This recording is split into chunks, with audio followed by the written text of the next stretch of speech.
Hi, എല്ലാവർക്കും സുഖമല്ലേ? അപ്പോൾ നമുക്ക് മുട്ടക്കിഴി എങ്ങനെ ഉണ്ടാക്കണേന്ന് നോക്കിയാലോ? അപ്പോൾ അതിന് ആദ്യമേ തന്നെ നമുക്ക് വെളുത്തുള്ളി എടുക്കാം കേട്ടോ.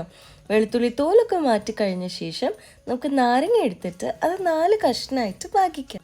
ഈ സമയം കൊണ്ട് നമുക്ക് ബോയിൽ ചെയ്ത് നമ്മുടെ മുട്ടയില്ലേ, അതിനെ നമുക്ക് തോലൊക്കെ മാറ്റിയിട്ട് മഞ്ഞ മാത്രം എടുത്ത് അത് നല്ല രീതിയിൽ മിക്സ് ചെയ്യാം. ഇനി നേരത്തെ തോല് മാറ്റി വെച്ച വെളുത്തുള്ളി ഇല്ലേ, അതിനെ നമുക്ക് നല്ല രീതിയിൽ ക്രഷ് ചെയ്തെടുക്കാം കേട്ടോ. ഇനി നമുക്ക് മെയിൻ പ്രിപ്പറേഷനിലോട്ട് പോവാം. അതായത് എണ്ണ ഒഴിച്ചിട്ട് അതിലേക്ക് നമുക്ക് വെളുത്തുള്ളി ഇടാം. അതൊന്ന് പാകമായി വരുമ്പോഴേക്കും ഇവിടെ നാരങ്ങ ഇടാം കേട്ടോ. നാരങ്ങ ഒന്ന് ഏകദേശം പാകമായി കഴിയുമ്പോഴേക്കും പിന്നെ നമുക്ക് മുട്ടയും കൂടി ഇട്ട് അതൊന്ന് മിക്സ് ചെയ്യാം. നല്ല രീതിയിൽ സോട്ട് ചെയ്ത് കഴിയുമ്പോഴത്തേക്കും നമുക്ക് നമ്മുടെ മുട്ടക്കിഴിക്കുള്ള പ്രിപ്പറേഷൻ റെഡി ആവും കേട്ടോ. ഇനി ഇതിൻ്റെ ബെനിഫിറ്റ്സ് എന്താണെന്ന് അറിയണ്ടേ?